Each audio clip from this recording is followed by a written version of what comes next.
আসসালামু আলাইকুম প্রিয় শিক্ষার্থীরা, কেমন আছো সবাই? আশা করি ভালো আছো। গত ক্লাসে আমরা আমাদের মেল রিপ্রোডাক্টিভ সিস্টেম নিয়ে আলোচনা করেছিলাম এবং প্রধানত আমাদের প্রাইমারি মেল রিপ্রোডাক্টিভ অর্গান হিসেবে যেটাকে চিহ্নিত করা হয় শুক্রাশয় বা টেস্টিস, সেটার অন্তর্গঠন নিয়ে কিছু কথাবার্তা বলেছিলাম। আজকে আমরা এই মেল রিপ্রোডাক্টিভ সিস্টেম এবং ফিমেল রিপ্রোডাক্টিভ সিস্টেম, এই দুইটা রিপ্রোডাক্টিভ সিস্টেমে কিভাবে গ্যামিট সেল বা জনন কোষগুলো তৈরি হয় সেগুলো নিয়ে আলোচনা করব। তো সর্বপ্রথম আমরা যে প্রক্রিয়াটার কথা বলবো সে প্রক্রিয়াটার নামকে বলা হয় গ্যামিটোজেনেসিস। আচ্ছা, গ্যামিটোজেনেসিস কাকে বলে? আমরা জানি আমাদের সব প্রাণীরা প্রজনন করার চেষ্টা করে বা প্রজন্মের ধারাবাহিকতাটা বজায় রাখার চেষ্টা করে। তো যে সকল প্রাণীরা সাধারণত যৌন প্রজনন করে থাকে, এই যৌন প্রজনন সক্ষম প্রাণীদের মধ্যে অবশ্যই জনন কোষ সৃষ্টি হয় এবং এই জনন কোষগুলোর মাধ্যমে তারা নিষেক্রিয়া সম্পন্ন করে এবং নিষেক্রিয়ার মাধ্যমেই পরবর্তী প্রজন্ম জীবনের উৎপত্তি বা সূত্রপাত ঘটে থাকে, যেটাকে আমরা জাইগোট বলি। তো এখন এই জাইগোট তৈরির আগে তাদের অবশ্যই জনন কোষ বা গ্যামিট সেল তৈরি করতে হবে। তো যে প্রক্রিয়ায় এই যৌন প্রজনন সক্ষম প্রাণীগুলো গ্যামিট সেল বা জনন কোষ তৈরি করে তাকে বলা হয় গ্যামিটোজেনেসিস। যেহেতু মানুষ, আমরা প্রাণী হিসেবে দ্বিরূপক প্রাণী বা ডাইমরফিক প্রাণী, মানে পুরুষ এবং মহিলারা পরস্পর থেকে আলাদা, সেহেতু আমাদের ক্ষেত্রে, মানুষ প্রজাতির ক্ষেত্রে, মানব সম্প্রদায়ের ক্ষেত্রে দেখা যাবে দুই ধরনের জনন কোষ সৃষ্টি হয়ে থাকে। আর এই দুই ধরনের জনন কোষ সৃষ্টি হওয়ার প্রক্রিয়াগুলোকে আলাদা নামে চিহ্নিত করা হয়। যেমন পুরুষের ক্ষেত্রে যদি হয়ে থাকে, তাহলে পুরুষের ক্ষেত্রে সেই প্রক্রিয়াটা হচ্ছে স্পার্ম বা শুক্রাণু তৈরি করার প্রক্রিয়া।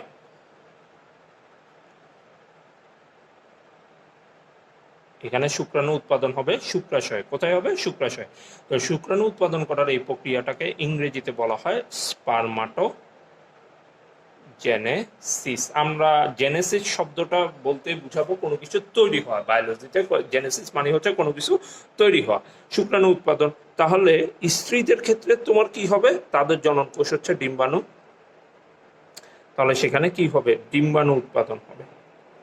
আর এই ডিম্বাণু উৎপাদনের প্রক্রিয়াটাকে বলা হয় উজেনেসিস, মানে ডিম্বাণু তথা ওভাম তৈরি করার যে প্রক্রিয়া, স্পার্ম তৈরি করার প্রক্রিয়াকে স্পার্মাটোজেনেসিস, ডিম্বাণু তৈরি করার প্রক্রিয়াটাকে বলা হয় উজেনেসিস। এখন লক্ষ্য করে দেখো, এই জিনিসটাতে যাওয়ার আগে তোমাদের একটা জিনিস আমার ক্লিয়ার করা দরকার বলে আমি মনে করি, সেটা হচ্ছে যে কোষ বিভাজন, জনন কোষ সৃষ্টির যে কোষ বিভাজন, সেটা নিয়ে সবার মধ্যে একটা কনফিউশন কাজ করে। এই কনফিউশনটা একটু দূর করা দরকার বলে মনে করি। আমরা সবাই জানি আমরা দুই ধরনের উন্নত জীব হিসেবে সাধারণত দুই ধরনের কোষ বিভাজন প্রত্যক্ষ করে থাকি উন্নত জীবের ক্ষেত্রে। একটা হচ্ছে মাইটোসিস আর একটা হচ্ছে মায়োসিস বা মিওসিস, যে এটাই বলো না কেন। মাইটোসিসের ব্যাপারে সবাই এক উত্তর দিবে। সেটা কোথায় সংঘটিত হয়? দেহকোষ বা সোমাটিক সেলে। এটা নিয়ে কারো কোনো মনে সন্দেহ নাই। এবং এখানে দেখা যায় অবিকল মাতৃকোষের অনুরূপ তোমার কোষ সৃষ্টি হয়। তার মানে কি, মাতৃকোষ যদি টোয়াইসেন হয়ে থাকে, তাহলে অপত্য কোষগুলোও কি হবে? ডিপ্লয়েড হবে, টোয়াইসেন ধরনের হবে। মাতৃকোষ যদি হ্যাপ্লয়েড হয়, অপত্য কোষগুলোও কি হবে? হ্যাপ্লয়েড টাইপের হবে। কিন্তু সমস্যা হচ্ছে মায়োসিস নিয়ে। মায়োসিস নিয়ে যখনই তোমাদেরকে প্রশ্ন করা হয়, তখনই তোমরা আনসার দাও। কেউ কেউ বলবে জনন কোষে সংগঠিত হয়, কেউ কেউ আনসার দিবে জনন মাতৃকোষে সংগঠিত হয়। এখন আসলে কোনটা সত্য, এটা কিন্তু একটা কোয়েশ্চেন। এটা না বুঝার কারণে এই জিনিসটা হয়। জনন কোষ আমরা জানি হ্যাপ্লয়েড সংখ্যক ক্রোমোজোম নিয়ে থাকে, যেখানে দেহকোষ বা আমাদের সোমাটিক সেলগুলো উন্নত প্রাণীদের ক্ষেত্রে অলওয়েজ কি হয়ে থাকে? ডিপ্লয়েড হয়ে থাকে। আর জনন মাতৃকোষ ওই দেহকোষের মতনই, সেও কি হয়ে থাকে? ডিপ্লয়েড সংখ্যক হয়ে থাকে। এখন ডিপ্লয়েড, হ্যাপ্লয়েড বা টোয়াইস অ্যান্ড এটা মানে কি? লক্ষ্য করে দেখো,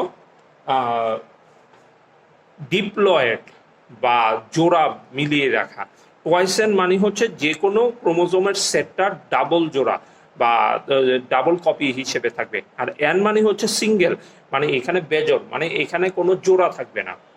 ঠিক আছে, একটা উদাহরণ দিই। আমরা জানি আমাদের একটা কোষের টোটাল যে ক্রোমোজোম নর্মালি অবস্থান করে হিউম্যান সেলে, সেটার সংখ্যা হচ্ছে 46। তো 46কে আমি ইচ্ছে করলে এভাবে করেও লিখতে পারি, 2 × 23, এভাবে করেও লেখা যায়। তার মানে হচ্ছে আমাদের 23টা ক্রোমোজোমের জোড়া থাকে সাধারণত প্রত্যেকটা দেহকোষে। তাহলে এই 23 জোড়া ক্রোমোজোম যেমন এখানেও দেহকোষেও থাকবে, জনন মাতৃকোষেও থাকবে। তাহলে জনন কোষের ক্ষেত্রে সেটা কি হয়ে যাবে, সেটা 23-এ চলে আসবে, শুধুমাত্র 23-এ চলে আসবে। এখন লক্ষ্য করে দেখো, মায়োসিস সেল ডিভিশনের একটা ইউনিক বৈশিষ্ট্য হচ্ছে সেখানে মাতৃকোষের থেকে অপত্য কোষে ক্রোমোজোমের সংখ্যা অর্ধেকে নেমে আসে। এখানে ব্যাখ্যায় আসি, যদি কেউ অ্যান্সারটা বলো জনন কোষে হয়ে যায়, তাহলে 23-এর অর্ধেক কত? আমরা জানি যে 23-এর অর্ধেক 11.5, 11.5। তাহলে একটা কোষের ভিতরে ক্রোমোজোম অর্ধেক আকারে ঢুকতে পারে? হাফ আকারে ঢুকা সম্ভব কখনোই না। যেটা আমাদের কোষ থিওরি বা কোষ তত্ত্ব যেগুলো বলা হয় বা ক্রোমোজোমের যেসব থিওরিগুলো আছে সেই থিওরিমের সম্পূর্ণভাবে বিপরীতে চলে যায়। ক্রোমোজোম কখনো অর্ধেকভাবে বিভাজিত হতে পারে না। তাহলে অবশ্যই মায়োসিস সেল ডিভিশন জনন কোষে সংগঠিত হবে না। তাহলে কোথায় সংগঠিত হবে? জনন মাতৃকোষে। কিভাবে? লক্ষ্য করে দেখো, এটা মনে করো একটা জনন মাতৃকোষ যেখানে ডিপ্লয়েড সংখ্যক ক্রোমোজোম আছে, মানে 23 জোড়া ক্রোমোজোম রয়েছে। এখন এই 23 জোড়া ক্রোমোজোম যখন মায়োসিস 1, আমি M1 দিয়ে চিহ্নিত করলাম, তখন হ্যাপ্লয়েড প্রথম যে কোষটা অপত্য কোষটা সৃষ্টি করবে সেখানে কিন্তু এখানে আসবে 23, বাকি এখানে আসবে 23। এবার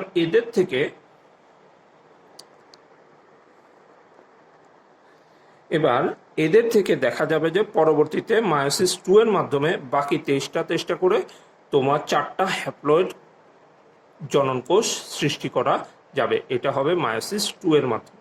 তাহলে লক্ষ্য করে দেখো, জনন মাতৃকোষের আনসারটাই হবে কারেক্ট। তাহলে মায়োসিস সেল ডিভিশন কোথায় হয়? ডিপ্লয়েড কোষ তথা জনন মাতৃকোষে সংঘটিত হয়। তাহলে শুক্রাণু উৎপাদন করার যে প্রক্রিয়াকে আমরা আলোচনা করতেছি স্পারমাটোজেনেসিস, এবং ডিম্বাণু উৎপাদন করার যে প্রক্রিয়া উজেনেসিসকে আমরা ইন্ডিকেট করতেছি, সেখানে মূলত এই প্রক্রিয়াতে মায়োসিস সেল ডিভিশনটা হবে কোথায়? জনন মাতৃকোষে। তাহলে সেটা শুক্রাশয়ের জনন মাতৃকোষে থেকে তৈরি হবে স্পারমাটোজেনেসিসের মাধ্যমে স্পার্ম, এবং ডিম্বাশয়ের জনন মাতৃকোষগুলো থেকে উজেনেসিস প্রক্রিয়া তৈরি হবে ডিম্বাণু। তাহলে আসো আজকে আমরা সর্বপ্রথম স্পারমাটোজেনেসিস নিয়ে আলোচনা করব, এরপরে আমরা স্পার্মের গঠনের দিকে যাব। প্রিয় শিক্ষার্থীরা, তোমাদেরকে এখন আমি একটা ছবি দেখাচ্ছি। সরি, ছবিটার আসলে এখানে পেজটা একটু ভাঁজ খেয়ে গেছে, তারপরে তোমাদেরকে বোঝানোর চেষ্টা করতেছি।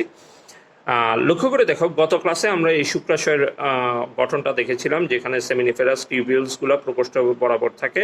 এটা হচ্ছে রেটিটেস্টিস, এপিডিডাইমিসের জালিকাকার গঠন। এরপরে ভাস্টিফারাস গঠন করে তোমার কোথায় চলে যাচ্ছে? আমার যে সেমিনাল ভেসিকলের দিকে যাচ্ছে, সেমিনাল ভেসিকল থেকে ইউরেথ্রার সাথে সংযুক্ত হবে প্রোস্টেট গ্ল্যান্ডের মাধ্যমে। আচ্ছা, যাই হোক, তো আমি সেখানে যাচ্ছি না। আমার কথা হলো, এই যে সেমিনিফেরাস নালিকাগুলো, এগুলো যদি একটা প্রস্থচ্ছেদ করা হয়, এই ধরনের একটা গঠন আসে। এবং এই গঠনটাকে যদি আমি এখানে বড় করে তুলে ধরি, তাহলে লক্ষ্য করে দেখো, 3টা কোষকে গতকালকে আমরা তোমার ফোকাস করছিলাম। 1 নম্বরে ছিল সার্টলি কোষ, 2 নম্বরে ছিল জার্মিনাল এপিথেলিয়াম কোষ, এবং 3 নম্বরে আরেকটা কোষ ছিল যেটা এখানে দেখানো হয় না, তার নাম হচ্ছে লাইডিক সেল বা লিডিক সেল। লিডিক সেলের কাজ হচ্ছে তোমার টেস্টোস্টেরন নামক হরমোন তৈরি করা, যে হরমোনের প্রভাবের কারণে পুরুষের ভিতরে যৌন বৈশিষ্ট্যগুলো তোমার কি হয়? পরিলক্ষিত হয়। আর এখানে লক্ষ্য করে দেখো, সার্টলি কোষ আছে, জার্মিনাল এপিথেলিয়াম কোষ আছে। এই জার্মিনাল এপিথেলিয়াম কোষগুলোই আমাদের যে সেমিনিফেরাস নালিকা আছে, সেই সেমিনিফেরাস নালিকার প্রাচীরের কাছাকাছি জায়গায় অবস্থান করে। এই জন্য তার অপর নাম কি বলা হলো? জার্মিনাল এপিথেলিয়াম, মানে আবরণ গঠনকারী কোষ। যেহেতু জার্ম সেলগুলা বা গ্যামেট সেলগুলার তৈরিকারী অংশ, যেটা সেমিনিফেরাস নালিকার লেয়ার গঠন করে বা আবরণ গঠন করে, এই জন্য এই নাম দেওয়া হচ্ছে জার্মিনাল এপিথেলিয়াম। এখন এই জার্মিনাল এপিথেলিয়াম কোষগুলা মস্তিষ্ক থেকে আগত ফলিকল স্টিমুলেটিং হরমোনের প্রভাবের কারণে শুক্রাণু উৎপাদন প্রক্রিয়া তথা স্পারমাটোজেনেসিসে অংশগ্রহণ করে, তবে সকল কোষ না। জার্মিনাল কোষের থেকে যারা স্পারমাটোজেনেসিসের মাধ্যমে স্পার্ম তৈরি করবে, সেই কোষগুলোকে আলাদা একটা নাম দেওয়া হয়। সেই কোষগুলোর নাম হচ্ছে, যারা স্পারমাটোজেনেসিসে অংশগ্রহণ করে, এই কোষগুলোর নাম দেওয়া হয়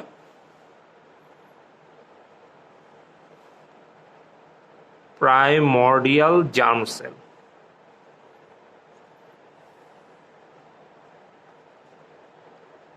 জার্ম সেল বা তার বাংলা নাম যদি সহজ করে দিই, আমরা তাকে সহজে জনন মাতৃকোষ বলে আখ্যায়িত করতে পারি। যেমন এখানে একটা কোষ দেখা যাচ্ছে, এখানে আরো জার্মিনাল এপিথেলিয়াম দেখা যাচ্ছে। দেখো সবগুলো কোষ কিন্তু তোমার কিসে অংশগ্রহণ করতেছে না, স্পারমাটোজেনেসিসে অংশগ্রহণ করতেছে না। যেমন এই জার্মিনাল এপিথেলিয়ামটা সে অংশগ্রহণ করতেছে না, কিন্তু সে অংশগ্রহণ করে কোষ বিভাজন করে স্পাম তৈরি করতেছে বা শুক্রাণু তৈরি করতেছে। আবার এই অংশগ্রহণ করতেছে। তাহলে এই দুটো কোষের নামই হচ্ছে প্রাইমোর্ডিয়াল জার্ম সেল তথা জনন মাতৃকোষ, আর এই কোষটা হচ্ছে জার্মিনাল এপিথেলিয়াম হিসেবে অংশগ্রহণ করবে। তাহলে লক্ষ্য করে দেখো, এখন এছাড়া আরেকটা যে কোষের কথা বললাম সার্টরি কোষ, তার কাজ কি? এই যে কোষগুলো বিভাজিত হয়, বিভাজনের সময় তাদের পুষ্টির প্রয়োজন হয় বা নিউট্রিশনের দরকার হয়। এই পুষ্টি সরবরাহ নিশ্চয়ন করবে হচ্ছে এই সার্টরি কোষটা, এই কোষটা। এটা কিন্তু একটা দেহকোষের মতন আমাদের সেমিফেরাস নালিকাতে অবস্থান করে। তাহলে আসো আমরা প্রক্রিয়াটা নিয়ে একটু আলোচনা করি, কিভাবে স্পারমাটোজেনেসিস প্রক্রিয়ায় আমাদের স্পাম তৈরি হয় বা সচল শুক্রাণু তৈরি হয়। স্পারমাটোজেনেসিসকে মূলত 3টি ধাপে পরিচয় করা দেওয়া যায়, কিন্তু তোমাদের বইয়ে 4টি ধাপের কথা বলা হচ্ছে। আচ্ছা, প্রথমে আসলে 3টা ধাপ কি কি সেটা নিয়ে আলোচনা করি।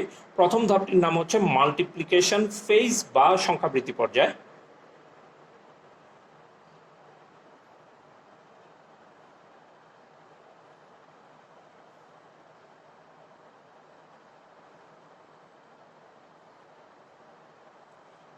দ্বিতীয় ফেজটির নাম হচ্ছে তোমার গ্রোথ ফেজ বা বৃদ্ধি পর্যায়।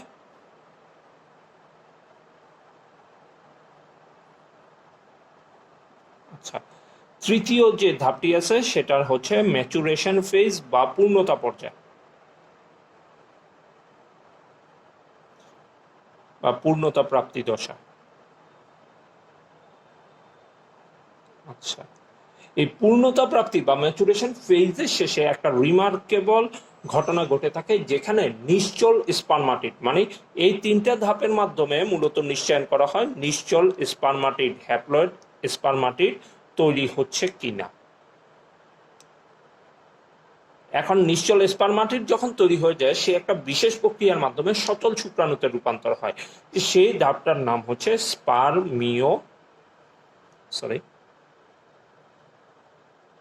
স্পারমিওজেনেসিস।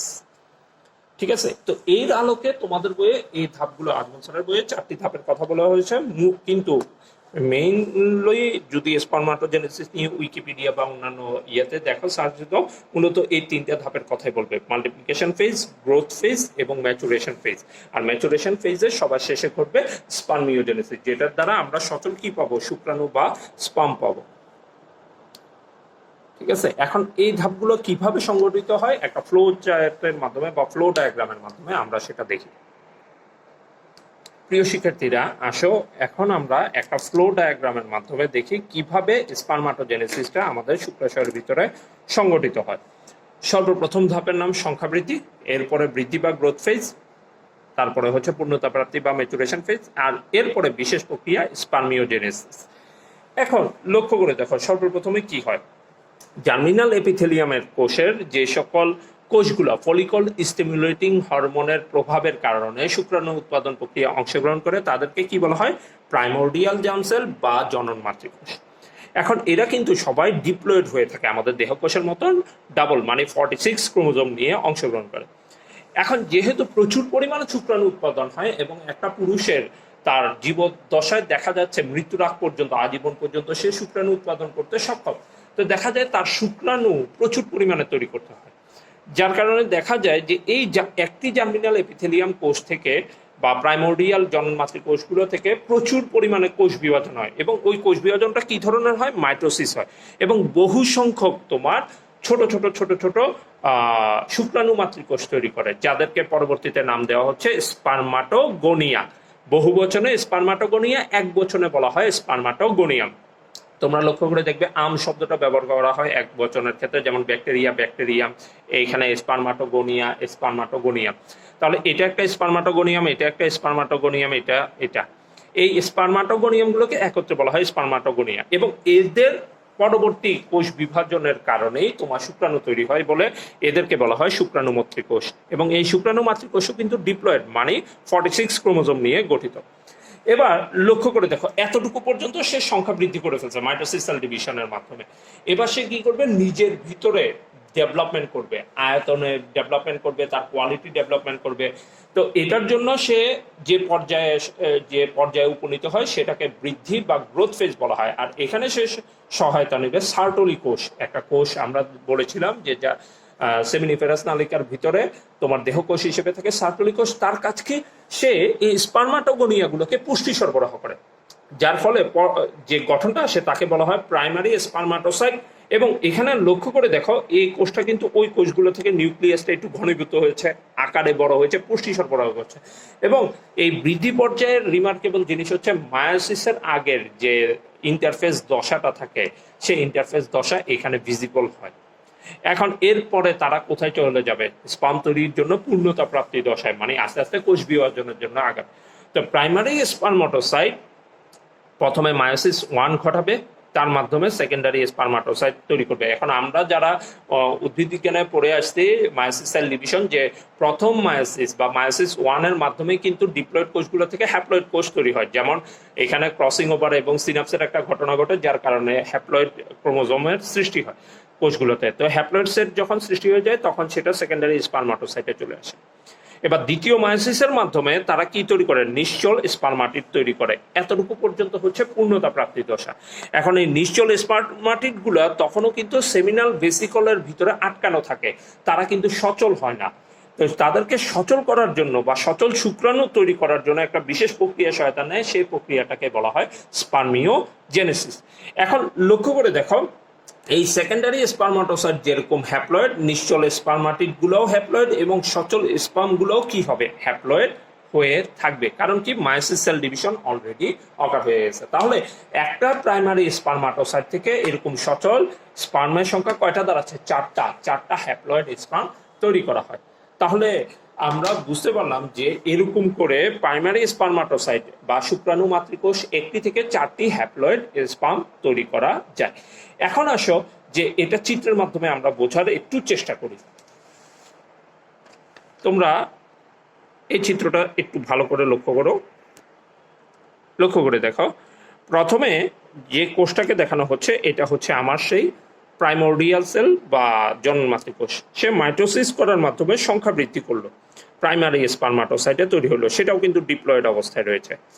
এবার সে কি করবে, তোমার বৃদ্ধি পর্যায়ে কমপ্লিট করার পরে পূর্ণতা প্রাপ্তিতে যাবে, মানে মায়োসিস 1 ঘটাবে, সেকেন্ডারি স্পার্মাটোসাইট এটা কিন্তু হ্যাপ্লয়েড হয়ে গেছে, এবং সেকেন্ডারি স্পার্মাটোসাইটের পরে সে মায়োসিস 2 ঘটাবে, সেটার নাম হচ্ছে কি স্পার্মাটিড। এই দেখো স্পার্মাটিড গুলো কিন্তু সেমিনাল ভেসিকলের বিভিন্ন জায়গাগুলোতে সংযুক্ত থাকে, তারা কিন্তু সচল শুক্রাণুতে রূপান্তর হয় না।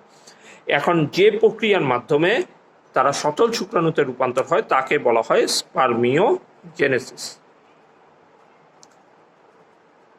এখন এই স্পার্মিওজেনেসিসের মাধ্যমে আমাদের কি হবে, সচল শুক্রাণুগুলো তৈরি হবে। যেমন এখানে সচল শুক্রাণু, এই যে দেখো সেমিনাল ভেসিকলের ভিতরে সচল শুক্রাণুগুলোকে দেখানো হচ্ছে। তার মানে কি, ভেসিকলের এই যে মাঝখানে ছিদ্রপথ আছে সেই ছিদ্রপথে তারা মুক্তভাবে চলাফেরা করতে পারবে।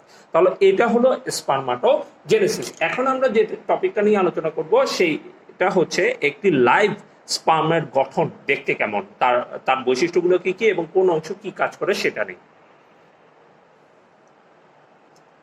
একটি শুক্রাণুকে তোমার এই চিত্রের মতন মূলত 4টি গঠনে ভাগ করা যায়। 1 নম্বরে তার মাথা বা হেড, 2 নম্বরে গ্রীবা বা নেক, 3 নম্বরে মধ্যকণ্ডক বা মিডল পিস এবং 4 নম্বরে তার লেজ বা টেইল। ঠিক আছে, এখন প্রত্যেকটা অংশেরই আলাদা আলাদা বর্ণনা আছে, সে বর্ণনাতে যাব। তাহলে হেডের ক্ষেত্রে আমরা যে বর্ণনাটা শুরু করি, সর্বপ্রথমে আসো হেড বা মাথাতে কি কি অংশ থাকবে সেটা নিয়ে একটু কথাবার্তা বলি। সর্বপ্রথম যে জিনিসটা নোটিফাই করবা, এখানে একটা বড় আকারের কি থাকে, নিউক্লিয়াস থাকে।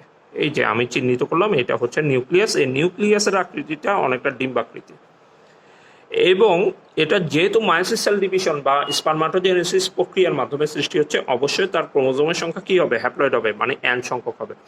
এবং লক্ষ্য করে দেখো এই নিউক্লিয়াসের সামনের দিকে একটা ছোট্ট থলের মতন অংশ থাকে, এই অংশটাকে বলা হয় অ্যাক্রোসোম। এর কাজটা কি, বলে যে এই অ্যাক্রোসোমটা তোমার একটা থলের মতন গঠন নিয়ে থাকবে এবং এখানে বিভিন্ন ধরনের এনজাইম থাকে, বিভিন্ন ধরনের কি থাকে, এনজাইম থাকে। এই এনজাইমগুলোর ভিতরে দুটি এনজাইমের নাম আমাদের অবশ্যই পড়তে হবে। সেই এনজাইমগুলোর একটার নাম হচ্ছে হায়ালুরোনিডেজ,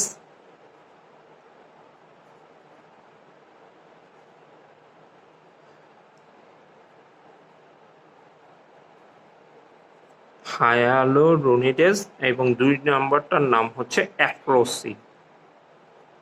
আচ্ছা, এরা নিষেকের সময় ডিম্বাণুর বিভিন্ন ঝিল্লি গঠন মানে বিগলনে সহায়তা করে। তাহলে ডিম্বাণুর ঝিল্লি বিগলনে সহায়তা করে, পাশাপাশি নিষেক ক্রিয়ায় তারা কি করবে, ডিম্বাণুর সাথে অ্যাটাচমেন্টে সহায়তা করে। তাহলে এই দুইটা এনজাইম নিষেকের ক্ষেত্রে ভূমিকা পালন করে, যারা অবস্থান করবে কোথায়, অ্যাক্রোসোমের অভ্যন্তরে। আচ্ছা, এবার আসো তার দ্বিতীয় পার্টটা নিয়ে কথা বলি। দ্বিতীয় পার্টটা হচ্ছে তার নেক। আসলে নেক বলতে যদি এই বরাবর বোঝানো হয়, এটা এখান থেকে এতটুকু পর্যন্ত বিস্তৃত। এখানে লক্ষ্য করে দেখো, গোলাকৃতির যদিও দেখানো হচ্ছে, এই নেকে দুটি তোমার সেন্ট্রিওল থাকে, যদিও উইকিপিডিয়াতে তোমার একটি সেন্ট্রিওলের কথা বর্তমানে বলতেছে। আচ্ছা, এখন লক্ষ্য করে দেখো সেন্ট্রিওলের কাজটা কি। আমরা উদ্ভিদ বিজ্ঞানে কোষের গঠন বা সেল স্ট্রাকচার চ্যাপ্টারে যখন পড়েছিলাম তখন দেখেছিলাম সেন্ট্রিওলের মূল ভূমিকাটা কি। প্রাণী কোষে সেন্ট্রিওল উপস্থিত থেকে কোষ বিভাজনের সময় মাকুতন্ত্র বা স্পিন্ডল অ্যাপারেটাসটা গঠন করে থাকে। মাকুতন্তু বা স্পিন্ডল অ্যাপারেটাস বা স্পিন্ডল ফাইবার গঠন করে থাকে। এখন আমরা জানি যে শুক্রাণু নিজে থেকে আর বিভাজন হওয়ার সক্ষমতা রাখে না, তাহলে সে আবার কোষ বিভাজন করবে কিভাবে? কোয়েশ্চেন হচ্ছে এটা। দেখো, লক্ষ্য করে দেখো, আমরা জানি নিষেক ক্রিয়ার সময় একটি শুক্রাণু এবং একটি ডিম্বাণু তারা মিলিত হয়। তা আমরা জানি শুক্রাণু হ্যাপ্লয়েড, ডিম্বাণু কি হ্যাপ্লয়েড। যখন দুজন মিলিত হয় যে কোষটা গঠন করে তাকে কি বলা হয়, জাইগোট বলা হয়। এবং এই জাইগোট কিন্তু ডিপ্লয়েড হয়ে থাকে, এবং এই জাইগোটটা কিন্তু বসে থাকে না, সে অন্তর্নিষেকের ফলে যখন সৃষ্টি হয় সাথে সাথে সে কোষ বিভাজন শুরু করে, এবং কোষ বিভাজন শুরু করে এমব্রায়োতে রূপান্তর হওয়ার চেষ্টা করে। তো এখানে একটা জাইগোট থেকে এরকম কোষ বিভাজন করে মাইটোসিস সেল ডিভিশনের মাধ্যমে দেখা যাচ্ছে দুইটা থেকে চারটা থেকে আটটা থেকে এরকম 16টা থেকে 32টা থেকে 64টা সেলের যে ডেভেলপমেন্ট দশা থাকে তখন সেটাকে বলা হয় মরুলা। এবার মরুলা থেকে ব্লাস্টুলা থেকে গ্যাস্ট্রুলার মাধ্যমে অ্যাক্টোডার্ম এন্ডোডার্ম আসে। আচ্ছা, যাই হোক, তার মানে বোঝা যাচ্ছে জাইগোটের গঠনের পরবর্তীতে প্রচুর পরিমাণে তোমার কি হবে, মাইটোসিস সেল ডিভিশন হবে। এখন এই মাইটোসিস সেল ডিভিশনগুলো হতে নিলে সেখানে স্পিন্ডল তন্তু গঠনের দরকার আছে না, যেহেতু প্রাণী কোষের ভিতরে হচ্ছে। তো এই স্পিন্ডল তন্তুগুলো গঠনে সহায়তা করবে কে, এই দুইটা সেন্ট্রিওল। কোথায় অবস্থান করবে, শুক্রাণুর নেকে, শুক্রাণুর নেক বা গ্রীবাদেশীয় অঞ্চলে। এরপরে যে অঞ্চলটা আছে সেটাকে মধ্যখণ্ডক বলা হয়। এই মধ্যখণ্ডকটা স্পারমাটিডের তোমার সাইটোপ্লাজমের ম্যাক্সিমাম অন্যান্য অঙ্গাণু নিয়ে গঠিত, কিন্তু এখানে মেইন যে অঙ্গাণুটা নিয়ে আমরা কথা বলবো সেটা হচ্ছে মাইটোকন্ড্রিয়া। দেখো, স্পাইরাল বা এরকম করে পেঁচানো অবস্থায় থাকে। কি অবস্থায় থাকে, স্পাইরাল বা পেঁচানো অবস্থায় থাকে এই মাইটোকন্ড্রিয়াগুলো। এবং এই মাইটোকন্ড্রিয়াগুলোর কাজ আমরা জানি যে নর্মালি মাইটোকন্ড্রিয়ার কাজ হচ্ছে শক্তি উৎপাদন করা। স্যার, কোয়েশ্চেন থাকতে পারে শুক্রাণু এত শক্তি নিয়ে করবেটা কি? আসলে শুক্রাণুর যে শক্তিগুলো লাগে সেই শক্তিগুলো ব্যয় হয় শুক্রাণুর চলনের ক্ষেত্রে। তাহলে সার্টরি কোষ বা অন্যান্য যেসব কোষগুলো আছে বা সেমিনাল বেসিকলের যে ক্ষরণগুলো আছে, এই ক্ষরণগুলো থেকে সেই শুক্রাণু পুষ্টি আহরণ করে মাইটোকন্ড্রিয়ার মাধ্যমে শক্তি উৎপন্ন করবে। তাহলে পুষ্টি আহরণ করে সে শক্তি যখন উৎপাদন করবে সেটা তার চলনে ব্যবহার করবে। কারণ কি, আমরা জানি যে নারীদের যৌনাঙ্গের মধ্যে ভ্যাজাইনাতে যখন সিমেন নিষ্কাশিত হয়, সিমেন থেকে শুক্রাণুগুলো আলাদা হয়ে সার্ভিক্সের ভিতর দিয়ে ইউটেরাস হয়ে ফ্যালোপিয়ান টিউব পর্যন্ত চলাফেরা করে। একটা লম্বা রাস্তা তাকে অতিক্রম করতে হয়, সেই জন্য তার প্রচুর পরিমাণ শক্তি থাকে, আর সেটার জন্য তাকে ব্যবহার করা হয় মাইটোকন্ড্রিয়াকে। এবার লক্ষ্য করে দেখো, এর মাঝখান থেকে একটা সূত্র বের হয়ে যায় মধ্যকণ্ডক থেকে। এই সূত্রটাকে বলা হয় অক্ষীয় সূত্র। আর এই অক্ষীয় সূত্রকে একেবারে শেষ পর্যন্ত বিস্তৃত থাকে, এই জন্য তার নাম দেওয়া হয় টেইল বা লেজ, অথবা অনেক বইয়ে এটাকে কি বলা হয়েছে, ফ্লাজেলা। যেহেতু একটা শুক্রাণুর লেজ, এই জন্য একে ফ্লাজেলামও বলা যায়। ঠিক আছে, তো এই ফ্লাজেলামের দুইটা অংশ থাকে যতক্ষণ পর্যন্ত তারা আবরণ দ্বারা আবৃত থাকে। যেমন দেখো, এখানে এতটুকু পর্যন্ত বোঝা যাচ্ছে সে আবরণ দ্বারা আবৃত। এই অংশটাকে বলা হয় মূলখণ্ডক বা মেইন পিস অফ টেইল। আর নিচের দিকে এই অংশটা কিন্তু আবরণবিহীন মনে হচ্ছে, এই অংশটাকে বলা হয় তোমার শেষ খণ্ডক বা তো লাস্ট পিসও বলা যায়। লাস্ট পিসও বলা যায়, তাহলে শেষ খণ্ডক বলা হয়। তাহলে লেজের কয়টা অংশ? দুইটা অংশ, আবরণ যুক্ত হলে মূল খণ্ডক, আবরণবিহীন হলে শেষ খণ্ডক। এখন লেজের কাজ কি? সহজ জিনিস, মাইটোকন্ড্রিয়া শক্তি উৎপাদন করবে, সেই শক্তিকে ব্যবহার করে লেজটা কি করবে? চলাফেরা করতে, শুক্রাণুকে চলতে সহায়তা করবে। তাহলে এই হলো আমাদের শুক্রাণুর গঠন। আগামী ক্লাসে আমরা ডিম্বাণু উৎপাদন প্রক্রিয়া বা উজেনেসিস এবং ডিম্বাণুর গঠন নিয়ে আলোচনা করব। সেই পর্যন্ত সবাই ভালো থাকো, সুস্থ থাকো। আসসালামু আলাইকুম।